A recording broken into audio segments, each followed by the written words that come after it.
트럼프 대통령은 이란 공습 닷새째를 맞아 이란의 주요 목표물들이 사실상 초토화됐다고 밝혔습니다. 그러면서 이란이 먼저 공격하려 해서 미국 주도로 공습을 시작했다고 말했는데 선제 공습 명분이 타당했는지 등을 놓고 논란이 커지고 있습니다. 워싱턴 연결해 보겠습니다. 신윤정 특파원. 네, 워싱턴입니다. 네, 트럼프가 간밤에 여러 가지 이야기를 했네요. 이란을 향한 군사 공격 상황에 대해서 자신감을 드러냈다고요. 네, 트럼프 대통령은 오늘 백악관에서 열린 메르츠 독일 총리와의 정상회담에서 이란 공습 상황을 자세히 설명했는데요. 미국이 군사적으로 이란을 제압해서 우위를 이어가고 있다면서 이란의 해군과 공군 능력이 사실상 무력화됐다고 말했습니다. 트럼프 대통령의 발언 들어보겠습니다. That is coming along, as you see very well. They have no Navy, it's been knocked out. They have no Air Force, it's been knocked out. They have no air detection, that's been knocked out. Their radar has been knocked out. 트럼프 대통령은 이란의 미사일 보유량은 급격히 줄어들고 있는 반면 미국의 탄약 비축량은 사상 최고라고 주장했습니다. 또 미국은 중상급 무기를 무제한 보유하고 있다면서 다른 나라의 최상급 무기보다 우수한 이 비축량만으로도 전쟁을 영원히 성공적으로 수행할 수 있다고 강조했습니다. 그러면서 미국의 방공 요격 미사일 등 비축량이 줄어들고 있어서 이번 분쟁이 장기화하면 미국에 불리할 수 있다는 월스트리트 저널 기사는 틀렸다고 지적했습니다. 트럼프 대통령은 이란이 이번 사태와 관련 없는 중립 성격의 주변국까지 공격해서 오히려 반이란 공조가 강화됐다는 취지의 발언도 내놨습니다. 또 이란 공습과 관련한 최악의 상황이 뭐냐는 질문에는 폭사한 이란 최고 지도자 하메네이를 언급하면서 미국의 공격이 끝난 뒤 이전 사람만큼 나쁜 누군가가 정권을 잡는 것이라고 말했습니다. 네, 또 트럼프 대통령은 이란을 향한 군사작전이 정당했다는 점을 강조하는 발언도 내놨죠. 네, 트럼프 대통령은 이란과 협상하고 있는데 이란이 먼저 공격할 것을 확신했다고 말했습니다. 미국이 나서지 않았으면 이란이 선제 공격에 나섰을 거라며 그런 일을 원치 않았다고 밝혔는데요. 트럼프 대통령의 발언 들어보겠습니다. We were having negotiations with these lunatics, and it was my opinion that they were going to attack first. They were going to attack. If we didn't do it, they were going to attack first. I felt strongly about that. 일각에서 제기된 이스라엘의 끌려간 전쟁이라는 비판에 대해서도 오히려 자신이 이스라엘의 손을 밀었을 수도 있다고 반박했습니다. 전날 마코 루비오 미 국무장관이 이스라엘이 공격할 것이라는 사실을 알게 된 뒤 이란이 미국을 공격할 거란 임박한 위협이 있어서 행동에 나선 것이라고 말한 것과는 차이가 있습니다. 루비오 장관과 피트 헤그세스 국방부 장관 등 트럼프 행정부 고위 당국자들은 조금 전부터 미 의회에서 상하원 의원 전원에게 이란 군사작전과 관련한 비공개 브리핑에 나섰는데요. 민주당 등을 중심으로 의회 승인 없는 전쟁 확대와 선제 공격 명분의 타당성, 전쟁의 정확한 목표 등에 대한 의구심이 커지고 있는 상황에서 브리핑이 이루어지고 있습니다. Wars without a clear objective do not stay small. They get bigger, they get bloodier, they get longer, they get more expensive. This is not a defensive war. This is not a necessary war. 여기에 더해 이란에 대한 공습이 시작된 지 사흘이 지나서야 트럼프 행정부가 중동에 있는 미국인들에게 대피를 촉구했고 어떤 수단도 제공하지 않고 있다는 비판 등에 대한 질의도 이어질 것으로 보입니다. 지금까지 워싱턴에서 YTN 신윤정입니다. 자, 그런데요. 이란 지도부의 괴멸이 곧 정권의 항복으로 이어질 것이라던 미국과 이스라엘의 계산은 초기부터 완전히 빗나가고 있습니다. 이란이 예상보다 강한 반격에 나서자 전략적 승리를 장담했던 트럼프 행정부는 오히려 딜레마에 빠졌습니다. 권영희 기자가 보도합니다. 트럼프 미국 대통령과 네타냐후 이스라엘 총리는 최고 지도자 제거가 이란 정권 마비와 항복으로 이어질 것이라고 장담했습니다. 하지만 이란은 하메네이 사후를 대비해 이미 수개월 전부터 준비된 다층적인 후계 체제를 즉각 가동하며 전열을 가다듬었습니다. 여기에 시아파 특유의 순교 정신과 반미 정서가 결합하면서 서방이 기대했던 체제 전복 대신 체제 존속을 위한 결집으로 이어졌습니다.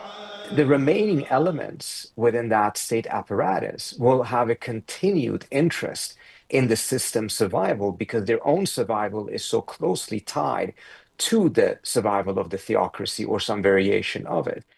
침공하면 알아서 무너질 것이란 미국과 이스라엘의 기대와 달리 이란은 걸프 전역의 미군 기지를 동시에 타격하는 전례 없는 대응에 나섰습니다. 이란은 이미 약속 대련이 아닌 실전 보복을 치밀하게 준비해온 셈입니다.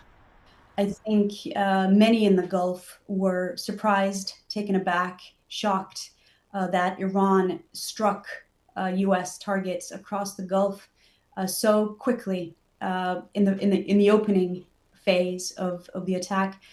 문제는 이번 충돌이 단기에 끝나지 않을 가능성이 커졌다는 점입니다.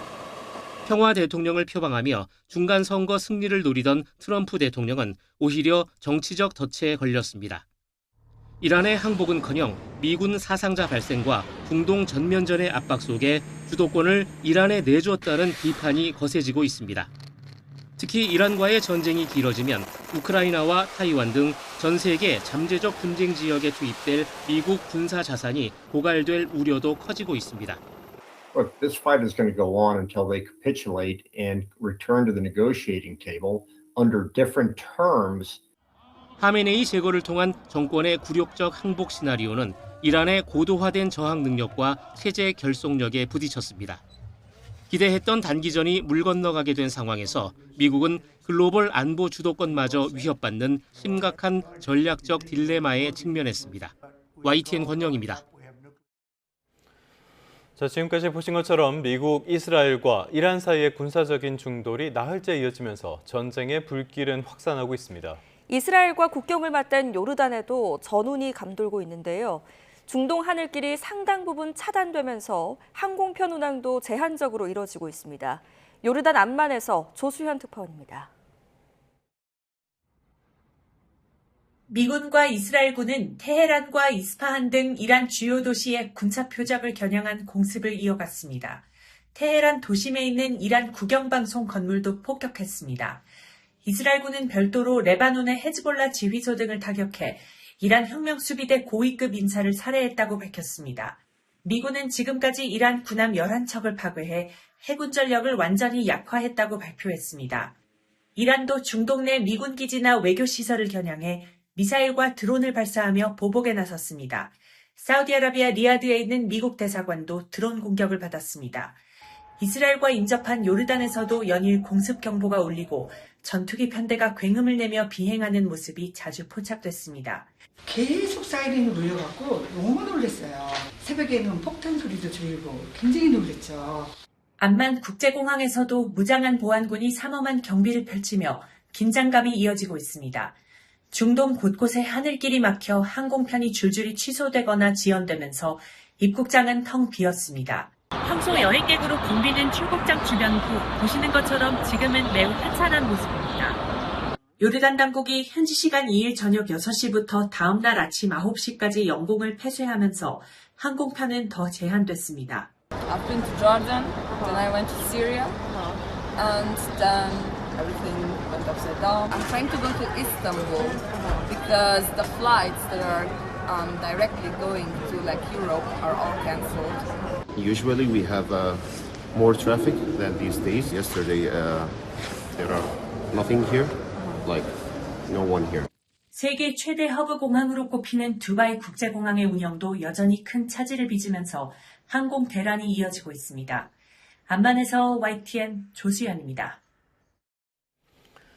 이란에 머물던 우리 국민 20여 명이 육로를 이용해 무사히 인접국인 투르크메니스탄으로 대피했습니다. 이스라엘에서도 110여 명이 육로를 통해 이집트로 이동하는 등 중동 지역 우리 국민의 대피가 이어지고 있습니다. 홍선기 기자가 취재했습니다. 이란에 머물던 우리 국민 가운데 23명이 우리 시간으로 어제 저녁 인접국인 투르크메니스탄 국경에 도착했습니다. 이들은 그제 오전 현지 우리 대사관에서 마련한 버스를 타고 이란을 출발했습니다. 이동 거리가 길어 중간에 하루를 묵은 뒤 어제 저녁에 투르크메니스탄 국경에 도착했습니다. 이 가운데는 현지 공관 직원과 가족도 포함된 것으로 전해졌습니다. 또 이란 여자 배구 대표팀 이도희 감독과 이란 프로축구 메스 라프산잔 소속 이기재 선수도 버스를 타고 이란을 빠져나왔습니다. 입국 수속을 무사히 마친 이들은 투르크메니스탄 수도로 이동해 개별적으로 한국 또는 제3국으로 향할 계획입니다. 이스라엘에서도 우리 국민 110여 명이 육로를 통해 인접국인 이집트로 무사히 대피했습니다. 또 바레인과 이라크에서도 각각 2명이 현지 공관 도움으로 인접국으로 이동했습니다. 김민석 국무총리는 공항 폐쇄로 발이 묶인 중동 지역 단기 체류자들에 대한 대책 마련을 지시하면서 필요한 경우 수송기 투입 가능성도 시사했습니다. 단기 체류객에 대한 귀국 안내와 영사 지원, 그리고 만약의 경우에 대비한 수송 대책을 철저하게 준비해 주실 것을 당부드립니다. 국방부는 이와 관련해 정부의 지원 요청이 오면 즉시 군 수송기를 투입할 수 있도록 준비하고 있다고 밝혔습니다. YTN 홍성기입니다. 중동 지역에서 전지 훈련 중이던 우리 골프 선수들의 발도 묶인 것으로 확인됐습니다. YTN 취재 결과 한국 여자 프로골프의 프로 선수 10여 명과 초중고 주니어 선수 등 20여 명은 아랍에미리트 두바이에서 전지 훈련을 마친 뒤 오늘 오후에 귀국할 예정이었지만 항공편이 모두 끊기면서 현지에 고립됐습니다. 이들은 훈련 중이던 골프장의 파편이 떨어지는 등 극심한 불안감 속에 숙소에 대피 중인 것으로 전해졌습니다. 이란이 호르무즈 해협을 지나는 모든 선박을 불태우겠다면서 단 한 방울의 석유도 빠져나가지 못하게 할 것이라고 경고했습니다. 전 세계 해상 원유 수송량의 20-30%를 담당하는 호르무즈 해협에는 이미 수백 척의 선박들이 발이 묶여 있습니다. 김선중 기자가 취재했습니다. 바레인 항구에서 정비 중이던 미국 선적 유조선이 불길에 휩싸였습니다. 이번 공격으로 1명이 숨지고 2명이 다쳤습니다.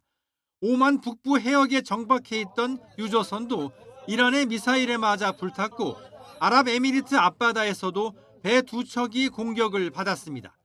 이란 혁명수비대는 호르무즈 해협을 지나는 모든 선박을 불태우겠다며 단 한 방울의 석유도 빠져나가지 못하게 할 것이라고 위협했습니다.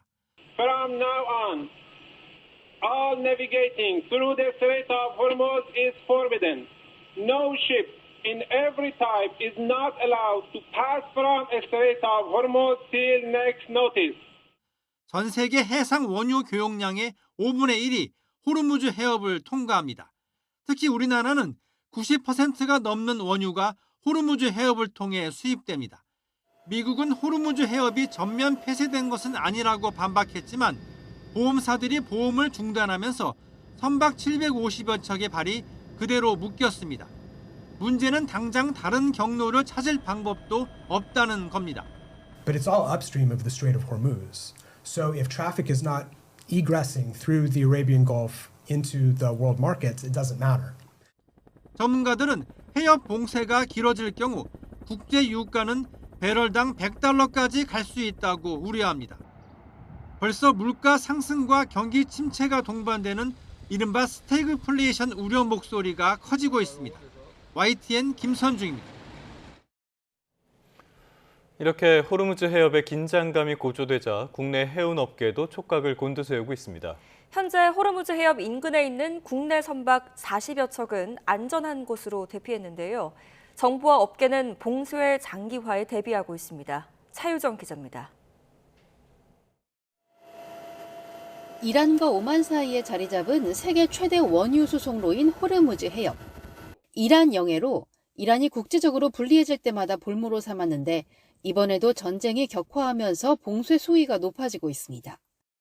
From now on, all navigating through the Strait of Hormuz is forbidden.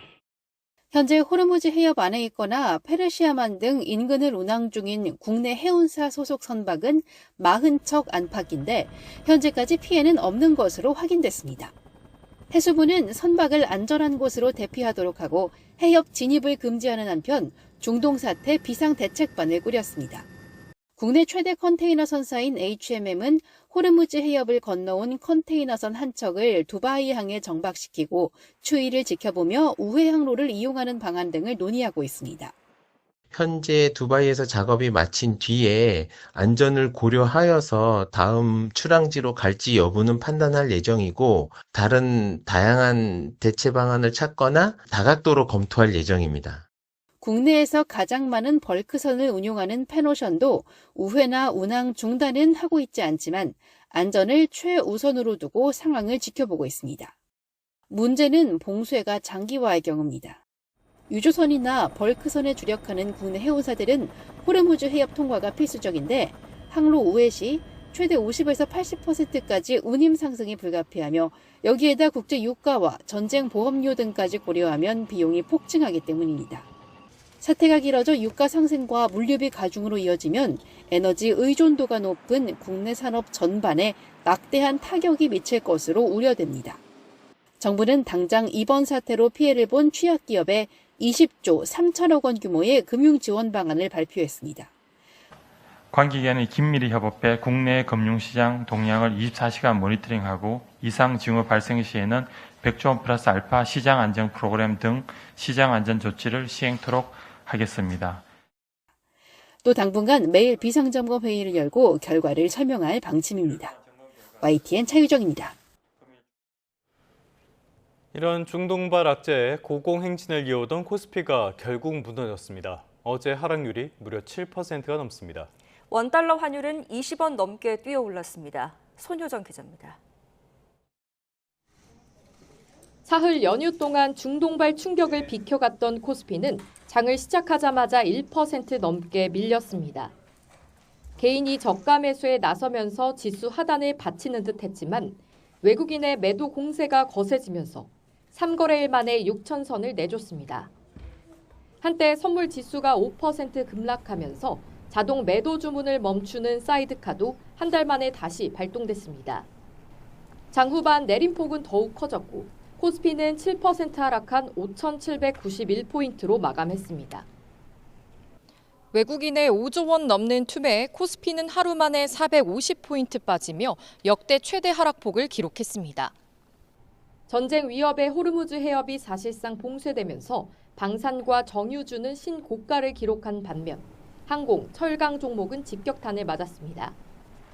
20만 전자와 100만 닉스가 무너지는 등 반도체, 자동차와 같은 주도 종목도 줄줄이 급락했습니다.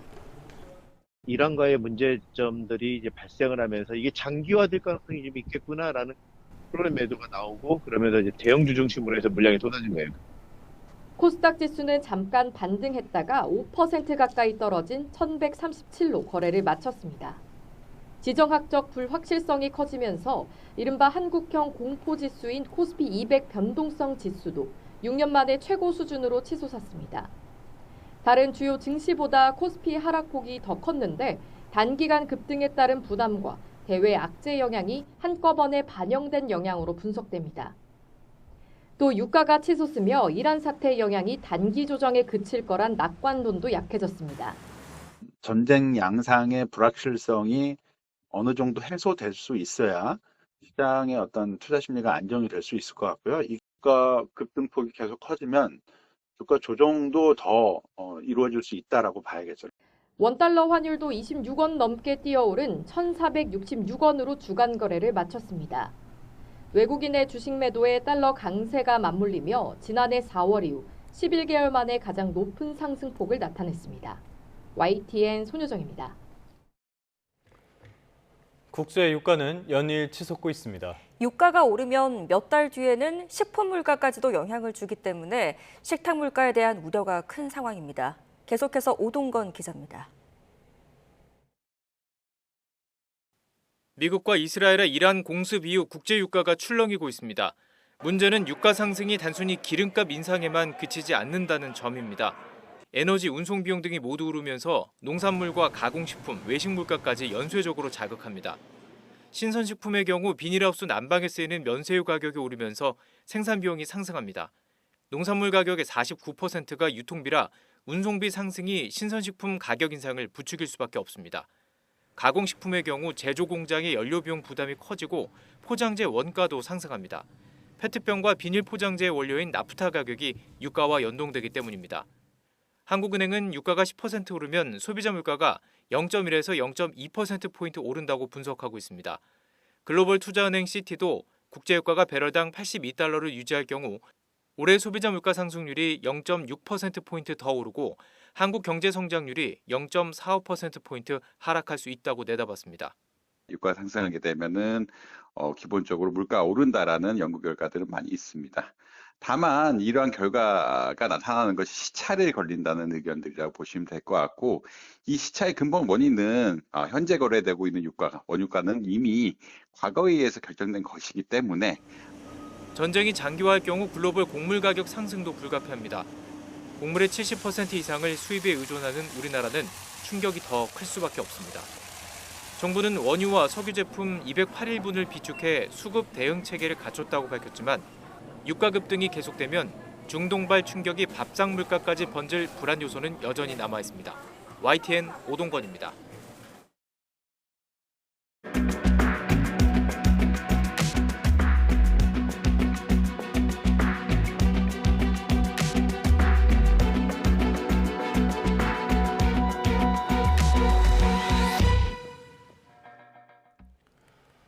네, 다음 소식입니다. 공천원금 의혹에 강선우 의원과 김경 전 서울시 의원이 연루돼 있는데요. 모두 구속됐습니다. 서울중앙지방법원은 강 의원과 김 씨가 증거를 없앨 우려가 있다면서 구속영장을 발부했습니다.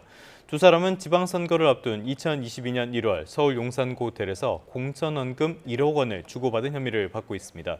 경찰이 두 사람의 신병 확보에 성공하면서 김병기 의원을 겨냥한 수사까지 탄력이 붙을 것으로 보입니다.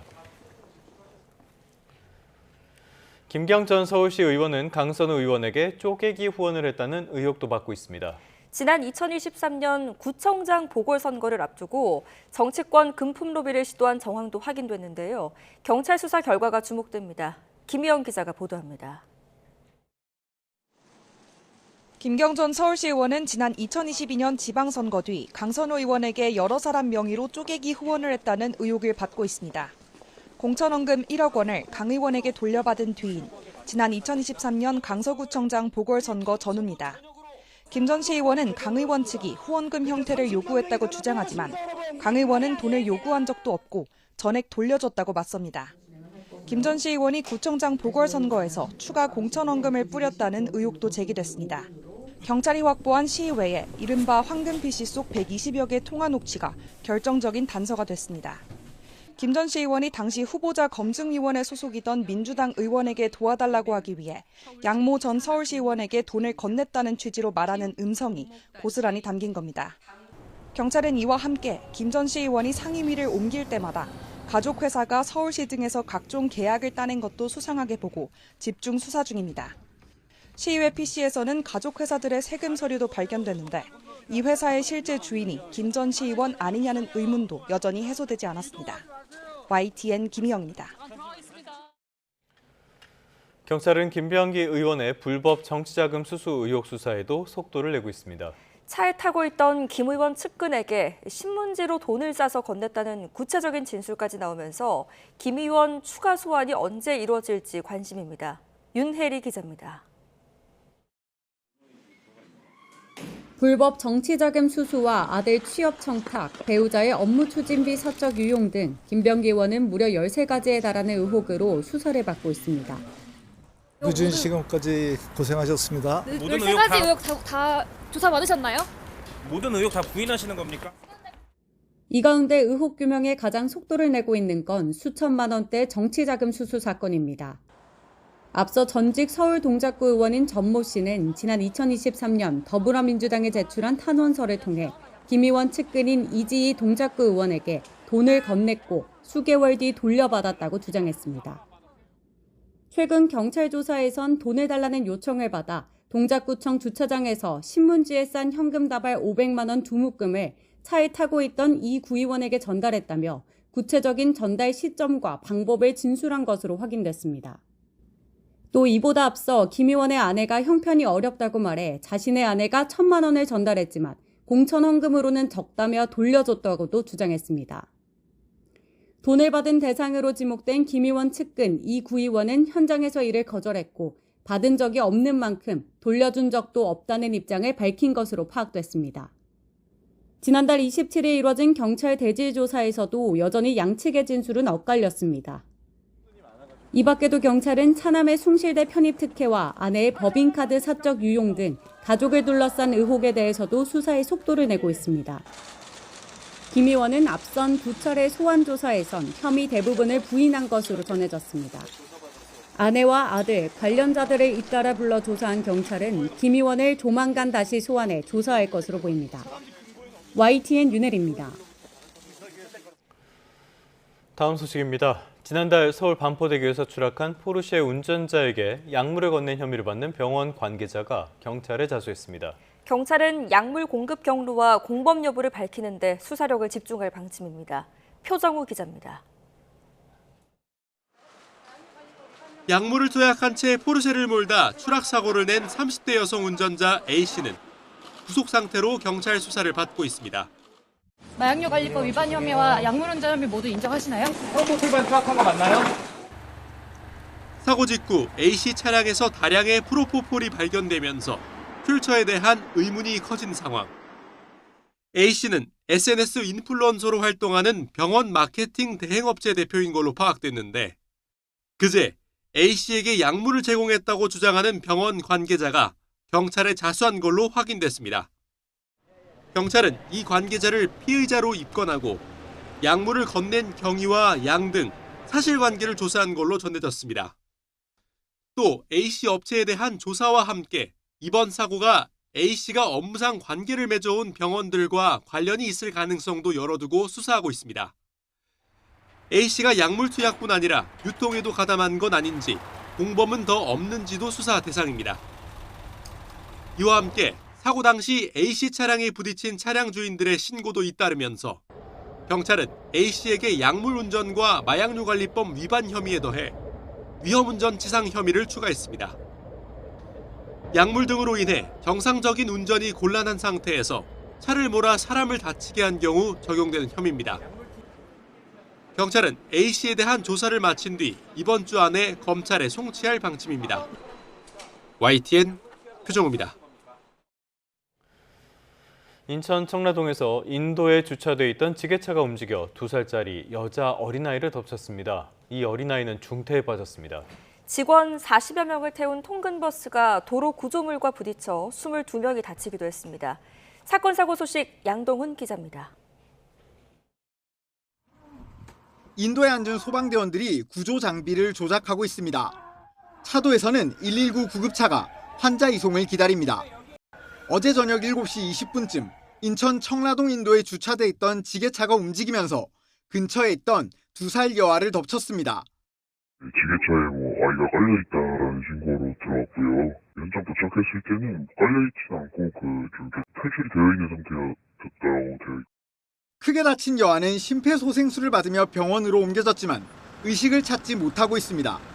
경찰은 지게차를 인도에 세워둔 경위 등 지게차 소유주가 안전조치를 제대로 했는지 조사하고 있습니다. 유리창이 모두 깨진 버스가 세워져 있고 그 앞으로 구급차들이 보입니다. 경기 안성시 대덕면에서 통근버스가 도로 구조물과 부딪히는 사고가 났습니다. 버스에 타고 있던 40여 명 중 22명이 다쳐 병원으로 옮겨졌는데 중상자는 없는 것으로 파악됐습니다. 충북 음성군에서는 휴대전화 필름 제조 공장에 불이 났습니다. 직원 3명이 연기를 마셔 현장에서 응급처치를 받았고 공장 건물 한 동이 모두 탔습니다. 공장 창고 건물에 석유류 위험물질이 대량 보관돼 있어 군청에서 주민들에게 대피 안내 문자까지 보냈지만 다행히 불이 옮겨 붙지 않았습니다. 서울 공항동에 있는 3층짜리 상가주택 옥상에서도 화재가 발생했습니다. 이 불로 다친 사람은 없었지만 옥상에 있던 창고가 모두 탔습니다. YTN 양동훈입니다. 오늘의 주요 재판 일정입니다. 내란 전담 재판부가 심리하는 윤 전 대통령의 체포방해 혐의 항소심이 오늘 시작됩니다. 재판부가 내란 특별검사가 신청한 중계를 허가하면서 항소심 모든 공판 기일이 시작부터 끝까지 중계됩니다. 정치 브로커 명태균 씨에게 여론조사를 의뢰한 뒤 측근에게 비용을 대신 내게 한 혐의로 재판에 넘겨진 오세훈 서울시장의 재판이 오늘부터 본격화합니다. 서울중앙지방법원은 오늘 오전 정치자금법 위반 혐의로 불구속 기소된 오 시장과 강철원 전 정무부 시장, 사업가 김한정 씨의 첫 공판을 엽니다. 윤석열 정부 당시 대통령 관저 이전 특혜 의혹으로 구속 기소된 김호진 전 국토교통부 1차관의 재판이 오늘부터 본격화합니다. 김 전 차관은 종합건설업 면허가 없는 인테리어 업체 21g이 관저 이전 공사를 맡게 한 혐의를 받습니다. 임신 36주 차에 임신 중단 수술을 한 병원장과 집도의, 산모에 대한 1심 선고가 오늘 진행됩니다.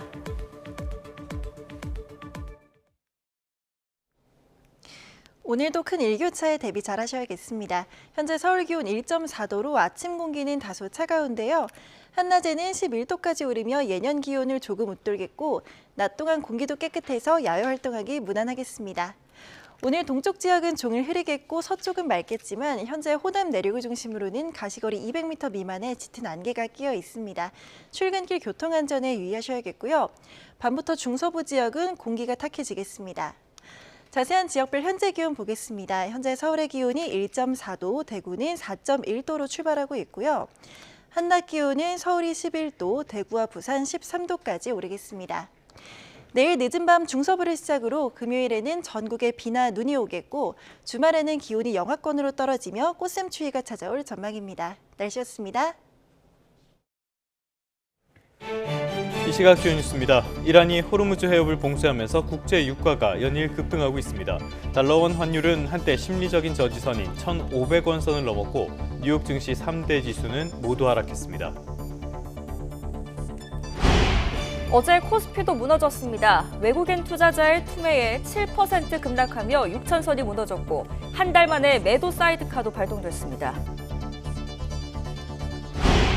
이란에 머물던 우리 국민 20여 명이 육로를 이용해 인접국인 투르크메니스탄으로 대피했습니다. 이스라엘에서도 110여 명이 이집트로 이동하는 등 중동 지역에서 우리 국민의 대피가 이어지고 있습니다. 트럼프 대통령은 이란의 주요 목표물들이 사실상 초토화됐다고 밝혔습니다.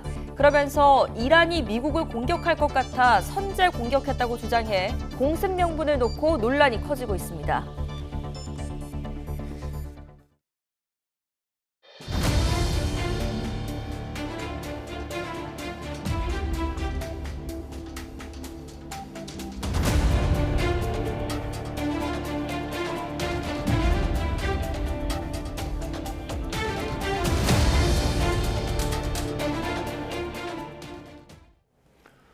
네, 다시 주요 뉴스부터 하나하나 살펴보겠습니다. 이란 전쟁으로 국제 유가는 연일 치솟고 있고 달러원 환율은 한때 1,500원 선마저 넘어섰습니다. 트럼프는 호르무즈 해협을 통과하는 유조선에 대해 군사적 보호를 제공하겠다는 대책을 내놨습니다. 뉴욕 연결해서 자세한 소식 알아보겠습니다. 이승윤 특파원, 뉴욕의 유가도 그리고 달러원 환율도 급등했다고요?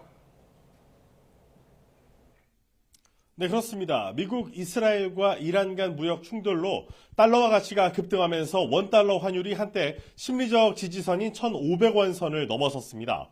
뉴욕장에서 원달러 환율은 서울 외환시장 전장 종가 대비 46원 급등한 1,485.7원의 거래를 마쳤습니다.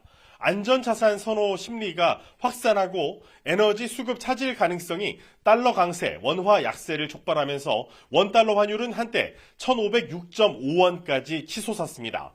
장중 1,500원 선을 넘어선 건 글로벌 금융위기 당시인 2009년 3월 이후 17년 만입니다. 이는 미국과 이스라엘의 공격에 이란이 세계 원유 물동량의 20%가 지나가는 호르무즈 해협을 봉쇄하면서 충격이 확산해 안전자산인 달러화 가치가 급등했기 때문입니다. ICE 선물거래소에서 주요 6개 통화에 대한 달러화의 가치를 반영한 달러 인덱스는 99.685까지 오르며 전장 대비 0.9% 이상 올랐습니다.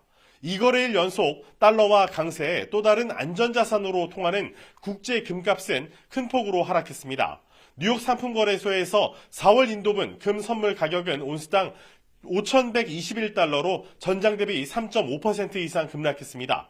뉴욕 유가는 전장 대비 4% 이상 급등세를 이어가고 있습니다. 뉴욕 상업거래소에서 4월 인도분 서부 텍사스산 원유는 전장 대비 3% 이상 오른 배럴당 73달러 선에서 거래되고 있습니다. 앞서 이란 혁명 수비대는 호르무즈 해협 통과를 시도하는 모든 선박을 침몰시키고 단 한 방울의 석유도 수출되지 못하게 막아 국제유가를 배럴당 200달러까지 치솟게 만들겠다고 경고했습니다. 이에 세계 5위의 산유국인 이라크 정부는 세계에서 두 번째로 큰 원유인 루마일라의 원유 생산을 중단했습니다. 또 유조선이 호르무즈 해협으로 이동하지 못하면 며칠 내로 하루 석유 생산량을 300만 배럴 이상 줄여야 하는 상황이 올 것이라고 경고했습니다. 경제 전문가의 분석을 들어보시죠. It is the first time that the strait is believed to have been fully closed. We're set to be in an era of fresh energy volatility, and it's adding fresh pain for households and companies around the world. 네, 트럼프의 발등에 불이 떨어진 꼴이 됐는데요. 어떤 대책을 내놨나요? 트럼프 대통령은 필요한 경우 미국 해군이 가능한 한 빨리 호르무즈 해협을 통과하는 유조선들에 대한 호송 작전을 시작할 것이라고 발표했습니다. 또 걸프만을 통과하는 모든 해상 무역, 특히 에너지 자원의 금융 안보를 위한 조치를 발표했습니다. 미국 국제개발금융공사에 걸프만을 통과하는 모든 해운사에 매우 합리적인 가격으로 위험 보험과 보증을 제공할 것을 명령했다고 밝혔습니다. 이어 잠시 국제 유가가 조금 높을 수는 있겠지만 전쟁이 끝나면 유가는 이전보다 더 낮아질 수 있다고 주장했습니다. 직접 들어보시죠. If we have a little high oil prices for a little while, but as soon as this ends, those prices are going to drop, I believe, lower than even before. 혼조세를 보였던 전날과 달리 뉴욕 증시 3대 지수는 한때 2% 정도 급락했지만 트럼프 대통령의 이번 발표 이후에 낙폭을 줄였습니다. 하지만 전쟁 장기화 우려까지 제기되면서 투자 심리는 얼어붙은 상태입니다. 투자 자문사인 마이턴 널리지는 이란이 향후 수주 동안 주요 경제와 에너지 인프라를 노린 장기적인 보복 대응을 실행해 혼란을 조성할 것이라는 우려가 커졌다고 분석했습니다. 지금까지 뉴욕에서 YTN 이승율입니다. 네, 이번 사태 이후의 증시를 보면 미국보다 아시아와 유럽의 충격이 더 큰데요. 아무래도 아시아와 유럽이 중동산 에너지에 많이 의존하고 있다는 점이 영향을 미치고 있습니다. 전쟁이 길어진다면 에너지 가격의 폭등과 또 이에 따른 경제적 충격을 피할 수 없게 됩니다. 보도에 유토건 기자입니다. 호르무즈 해협이 봉쇄된 이후 석유 수출국 기구의 두 번째 산유국인 이라크는 하루 생산량을 116만 배럴이나 줄였습니다. 기존 생산량인 410만 배럴의 30%에 육박하는 양입니다. 하지만 저장 용량이 워낙 부족해 이대로 가면 며칠 안에 감산량이 300만 배럴까지 늘어날 수밖에 없다고 밝혔습니다. 이란의 드론 공격 때문에 최대 정유시설의 가동을 중단한 사우디아라비아는 원유 선적 경로를 홍해 쪽으로 바꿨습니다. 그렇지만 송유관 용량에 한계가 있고 추가 공격에 노출돼 있어 우려를 지울 수 없습니다. 앞서 카타르는 세계 최대 액화천연가스 LNG 시설을 일시 폐쇄해 가격 폭등을 유발했습니다. This is a grave danger to international economy. We're talking here about Qatar that supplies 20% of international supply of LNG, of natural gas. 중동산 에너지의 의존도가 높은 아시아와 유럽에는 비상이 걸렸습니다. 중국 정유회사들은 부분적으로 가동을 중단했고 인도는 산업용 가스 공급을 제한하기 시작했습니다. 인도네시아는 미국산 원유 수입을 늘리겠다고 밝혔고 천연가스 비축분이 11일에 불과한 것으로 알려진 타이완은 대책 마련에 고심하고 있습니다. 우크라이나 전쟁 이후 러시아산 대신 중동산 LNG 수입을 늘려왔던 유럽 국가들도 직격탄을 맞았습니다. 세계 1위 LNG 수출국인 미국이 생산을 늘리더라도 당장 카타르의 공급량을 대체하긴 어렵습니다. What Europe can do as an energy poor continent is of course to reduce demand. So to reduce the demand for gas, exactly as we have done in the early days of the energy crisis back in 2022. 아시아와 유럽 국가들이 확보 가능한 물량을 놓고 본격적으로 경쟁을 벌일 경우 추가적인 가격 폭등은 불가피합니다. 과거 유럽중앙은행은 호르무즈 해협의 에너지 수송이 3분의 1 정도 차단되면 국제유가가 배럴당 130달러에 이를 수도 있다고 전망했습니다. YTN 유튜원입니다. 우리나라로 수입되는 원유의 70%는 이란이 봉쇄에 나선 호르무즈 해협을 통과합니다. 기름값 상승이 불가피한 상황에 소비자들은 물론 산업계도 상황을 예의주시하고 있는데요. 정부는 사태 장기화에 대비해 수입선 다변화를 추진한다는 방침입니다. 윤태인 기자입니다. 경기도의 한 주유소, 기름을 채워 넣는 차량이 늘어서 있습니다. 이란 사태 충격으로 기름값이 오를 거란 우려에 시민들 마음도 다급해졌습니다. 기름이 부족하진 않는데 조금 채워놓고 싶어서 저번에 한 번도 전쟁 일어났다 했을 때 기름값이 그때 막 좀 폭등했었거든요. 그때 생각하니까 이제 또 그때만큼 오를 것 같아서. 호르무즈 해협은 전 세계 해상 원유 거래량의 20%, 우리나라 수입 원유의 70% 가까이가 지나는 탓에 에너지 대동맥으로도 평가받습니다. 하지만 이란 사태로 통행이 어려워지면서 국제 유가가 요동쳤고 브렌트유 선물 가격의 경우 한때 13% 급등하며 배럴당 82달러를 넘기기도 했습니다.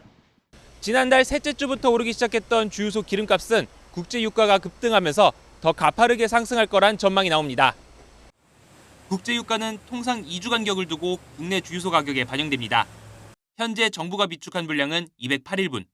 정부는 당장 수급에 문제는 없지만 사태 장기화에 대비해 중동이 아닌 다른 지역 원유 물량 확보를 추진한다고 밝혔습니다. 3개월 내에 추가 확보 가능한 물량이 0.35억 배럴이 되어 있습니다. 그래서 전체를 다 합할 때 208일분의 비축이 지난 1월 기준 국내 원유 수입량의 23%가 미주산, 아시아산과 아프리카산은 각각 4%와 2%입니다. 정부가 수입선 다변화를 시도하고 있지만 장기 계약 물량이 많은 데다가 현물 구입 물량이 제한적이고 다른 나라의 수요도 급증할 수밖에 없어서 가격 상승은 불가피할 전망입니다. 브렌트유 기준 국제유가가 배럴당 82달러 수준을 유지할 경우 올해 GDP 성장률은 0.45%포인트 떨어지고 소비자 물가 상승률은 0.6%포인트 오른다는 분석도 나옵니다. 사상 초유의 호르무즈 해협 봉쇄 여파로 불확실성이 커지면서 정유업계를 비롯한 산업계는 긴장 속에 이란 사태를 주시하고 있습니다. YTN 윤태인입니다. 호르무즈 해협 봉쇄로 우리 선박들의 안전과 원유 수급에 대한 우려도 커지고 있습니다. 청해 부대의 급파 가능성도 거론되고 있는데요. 우리 군은 만반의 대비 태세를 유지하고 있다고 밝혔습니다. 이종원 기자입니다. 지난 2009년 창설된 청해 부대의 주된 작전 지역은 소말리아 아덴만 해역입니다. 국제 해상 안전 확보와 선박 보호, 국제 공조 체계 유지 등을 주요 임무로 하고 있습니다. 호르무즈 해협까지는 배로 사나흘 정도면 도착이 가능한데 실제 지난 2021년 청해부대 최영함이 호르무즈 해협으로 출동한 사례도 있습니다. 당시 이란 혁명수비대가 해양 환경 규제 위반을 주장하며 우리 국적의 화학 운반선을 납포했기 때문입니다. یک شناور نفتکش با پرچم کره جنوبی در آبهای خلیج فارس به علت نقض شیوه‌نامه‌های زیست محیطی 이번엔 미국 공격에 대한 대응으로 이란 혁명수비대는 호르무즈 해협을 지나는 모든 선박을 불태우겠다고 위협했습니다. 수백 척의 선박이 발이 묶인 것으로 전해졌는데 우리나라에 수입되는 원유의 90% 이상은 호르무즈 해협을 통해 들어옵니다. 이 때문에 일각에선 청해부대의 급파 필요성이 언급되고 있습니다. 군은 신중한 입장을 보이면서도 해외 파병 부대의 안전엔 이상이 없다며 국민 안전과 한국 상선 보호를 위한 대비 태세는 유지하고 있다고 강조했습니다. 청해부대는 그 상황 변화에 따른 임무를 지시받을 경우에 관련해서 만반의 대비 태세를 유지하고 있습니다. 이런 가운데 김민석 국무총리는 과도한 불안은 자제하되 관련 동향과 대응 상황을 신속하고 투명하게 공개할 것을 지시했습니다. 국민 여러분께서는 정부의 대응을 믿고 각자의 자리에서 정상적인 일상 활동과 경제 활동을 영위해 주시기 바랍니다. 대응 TF를 구성한 국정원도 호르무즈 해협 봉쇄에 따른 에너지와 물류, 방산, 조선업계 전반의 현장 상황에 대해 일제 점검 중이라고 설명했습니다. YTN 이종원입니다. 이란은 최첨단 무기가 여전히 남아있다면서 항전 의지를 불태우고 있습니다. 또 미국과의 대화는 당분간 의미가 없다는 입장도 분명히 밝혔습니다. 이경아 기자입니다. 트럼프 미국 대통령은 이란이 무릎 꿇을 때까지 한 달 이상 계속 공격할 것이라고 말해왔습니다. 이란 역시 한치도 물러설 뜻이 없음을 거듭 강조하고 있습니다. 이란 정부는 우리는 적들이 선포한 전쟁 계획보다 더 오래 방어할 능력이 있다고 밝혔습니다. 또 첨단 무기와 장비를 처음 며칠 만에 다 쓰지는 않을 것이라고 말했습니다. 이란의 전력이 급격히 줄어 오래 버티지 못할 것이란 트럼프 대통령의 말을 반박한 것으로 보입니다. و ما نیروهای مسلح ما با خودشون عهد کردن ما ملت ایران با خودمون عهد کردیم که در این نبرد موجودیتی با تمام توان بجنگیم. 이란 성직자들로 구성된 헌법기구 전문가 회의는 미국과 이스라엘의 공습으로 숨진 최고 지도자 하메네이의 후계자를 뽑고있습니다. 전문가 회의 측이 후계자 선출에 오랜 시간이 걸리지 않을 것이라고 밝힌 뒤 미국과 이스라엘은 이 기관 건물을 폭격했습니다. 당시 회의가 열리고 있었는지는 확인되지 않고 있지만 상당한 인명피해가 발생했다면 선출 작업이 늦어질 가능성도 배제할 수 없습니다.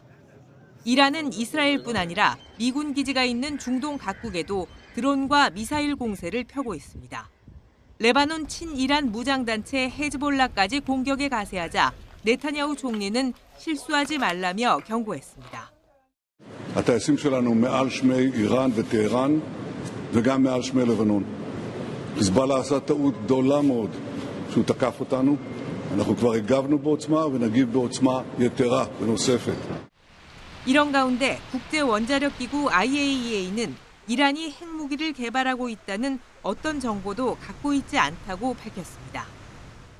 We never had information indicating that there was a structured, systematic program to build or to construct a nuclear weapon.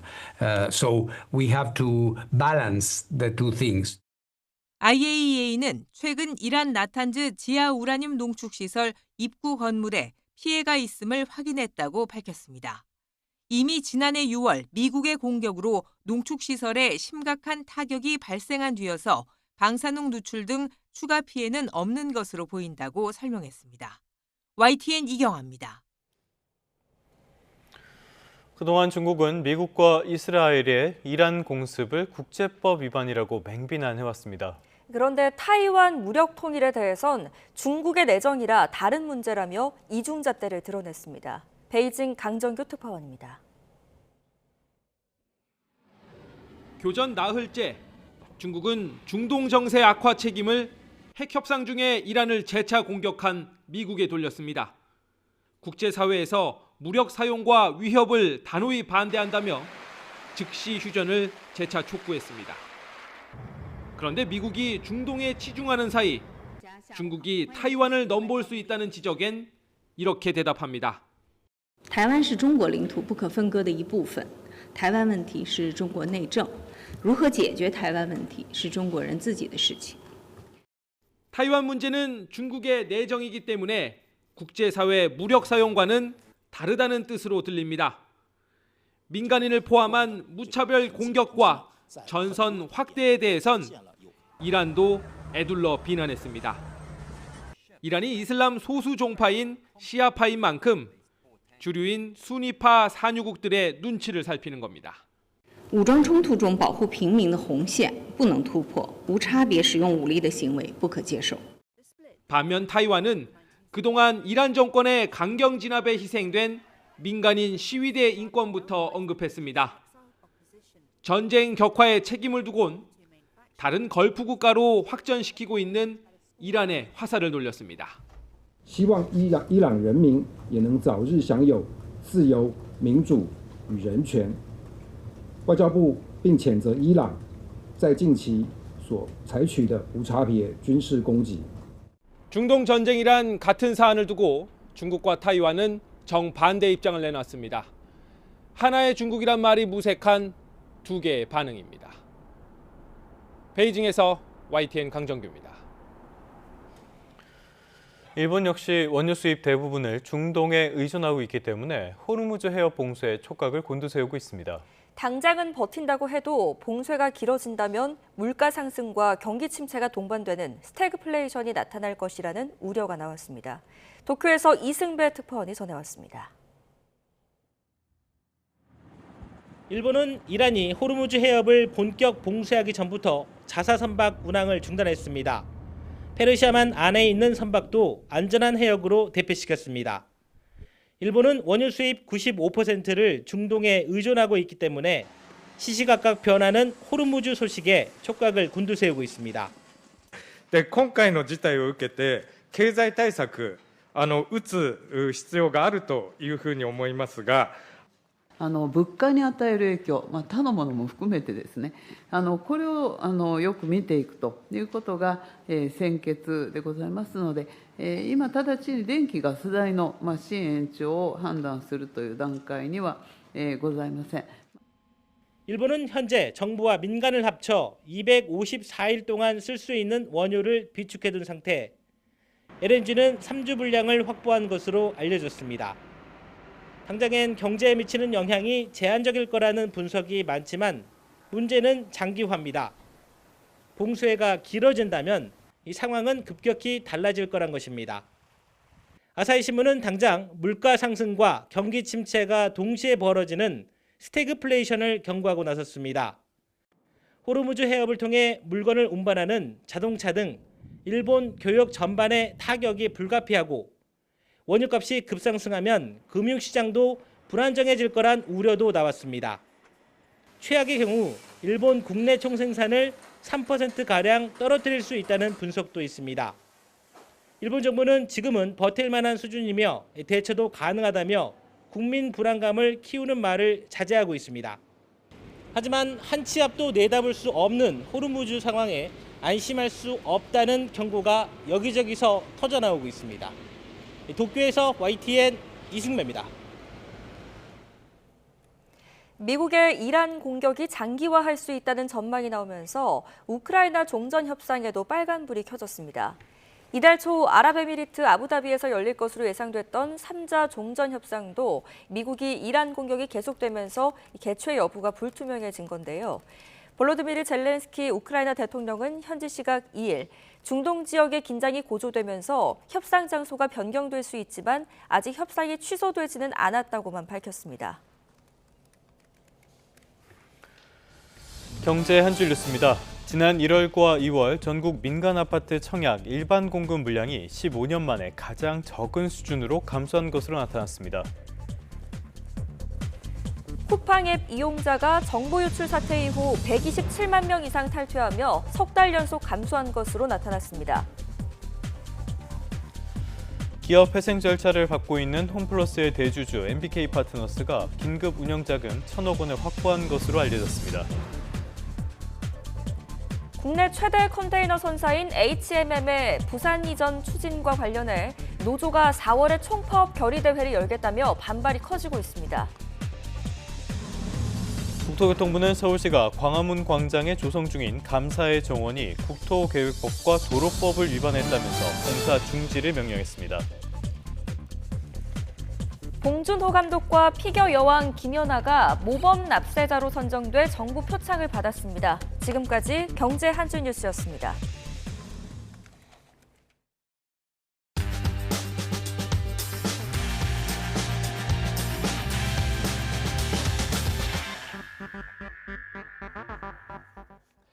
(3월 4일) 수요일 스타트 브리핑 시작합니다. 먼저 볼 기사는 이란 공습으로 국제 정세가 요동치는 가운데 AI판도 요동친다는 내용입니다.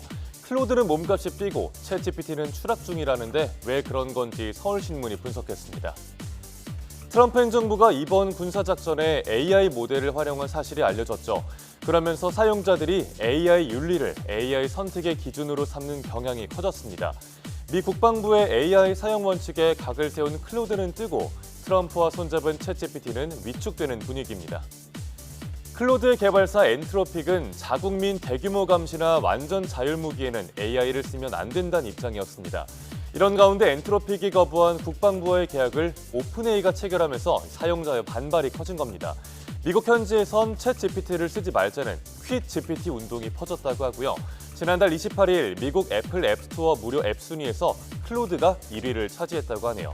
이 틈을 타서 구글의 제미나이는 점유율을 높이며 바짝 추격하고 있습니다.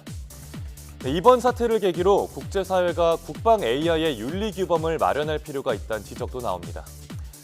다음 기사는 한국수출입은행이 중동 국가에 지원한 대출과 보험 잔액이 31조 원이나 된다는 내용입니다. 확전 불확실성이 커지면서 촉각을 곤두세울 수밖에 없는 상황을 동아일보가 짚었습니다. 수출입은행의 국가별 대출과 보증 지원 현황을 보면 중동이 31조 827억 원, 전체 잔액의 22% 수준이고요. 아시아와 유럽 다음으로 큽니다. 수은 측은 당장 중동 국가들의 원리금 상환이 지연되는 등 돈을 떼일 상황은 아니란 판단입니다. 다만 전쟁 양상이 극단으로 치닫게 되면 상황은 좀 달라질 수가 있겠죠. 할랄푸드와 K뷰티 등 국내 기업들의 중동 사업 확장에도 빨간불이 켜졌습니다. 중동발 지정학적 리스크가 커지자 수은은 어제부터 위기 대응 특별 프로그램을 가동했는데요. 전쟁 장기화를 대비한 손실 시나리오와 대책을 마련할 필요가 있어 보입니다. 끝으로 중앙일보는 작두 대신에 알고리즘을 타고 돗자리 대신에 빅데이터를 까는 AI 점쟁이를 소개했습니다. 서울의 한 카페에 가면 보시는 사진처럼 AI 로봇 무당이 반겨줍니다. 삶에 근심이 보인다면서 사주풀이를 해주고요. 간단한 질문에 답하면 부적을 그려줍니다. 또 눈썹과 이마 등 관상도 자세히 분석해준다고 하네요. 최근 무속신앙을 다룬 예능 프로그램이 화제가 된 가운데 무속과 AI를 결합한 로봇도 등장한 겁니다. 성명학에 기반해서 사람의 이름을 지어주는 AI 서비스도 나왔고요. 불교 경전과 가르침을 바탕으로 조언을 해주는 고민 상담 챗봇도 등장했습니다. 고객층이 제한적이었던 무속신앙에 접근성이 높고 가격도 저렴한 AI가 접목되면서 나타난 현상이란 분석입니다. 3월 4일 아침 신문 살펴봤습니다. 지금까지 스타츠 브리핑이었습니다.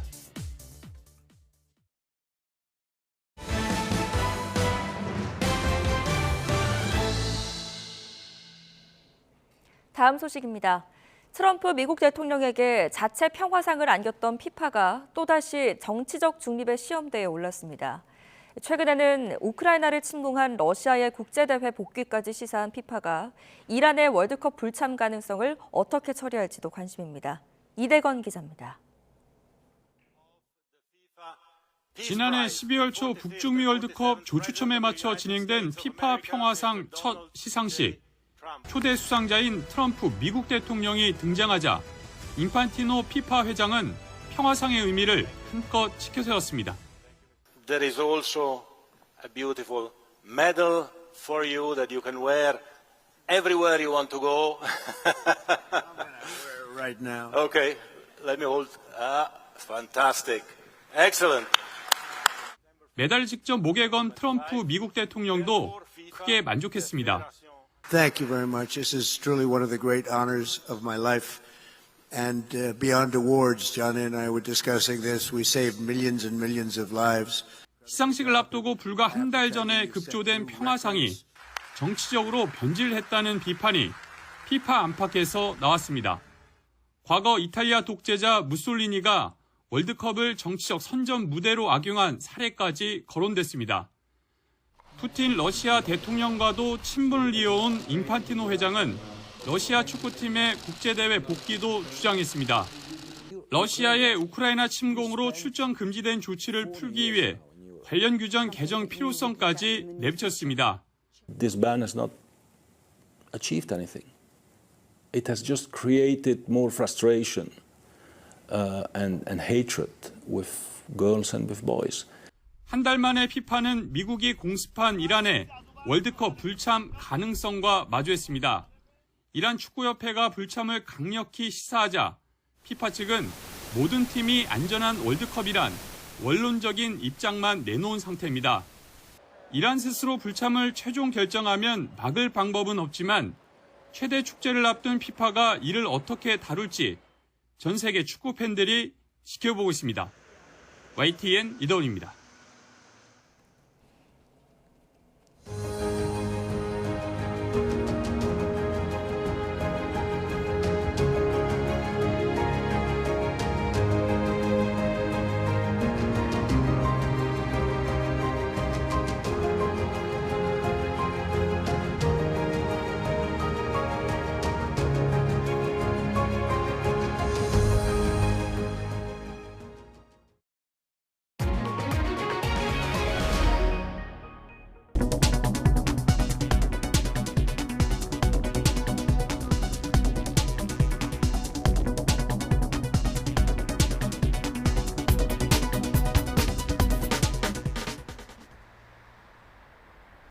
오늘도 큰 일교차에 대비 잘하셔야겠습니다.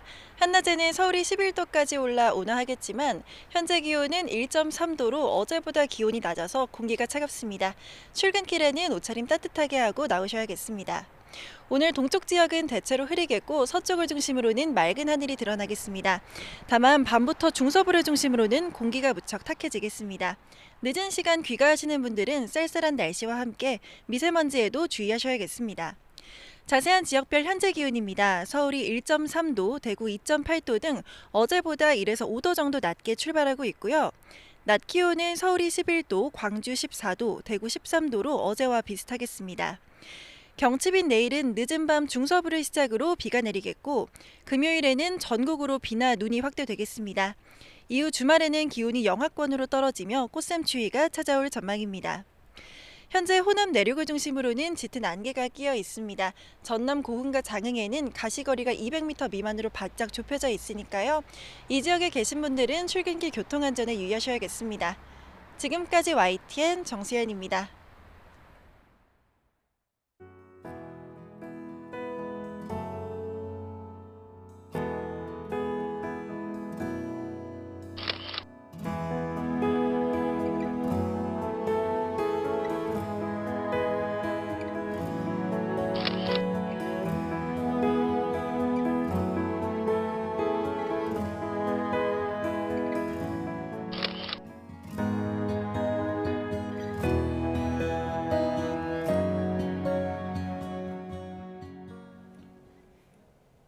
뉴스타트 3부 잠시 뒤에 계속됩니다.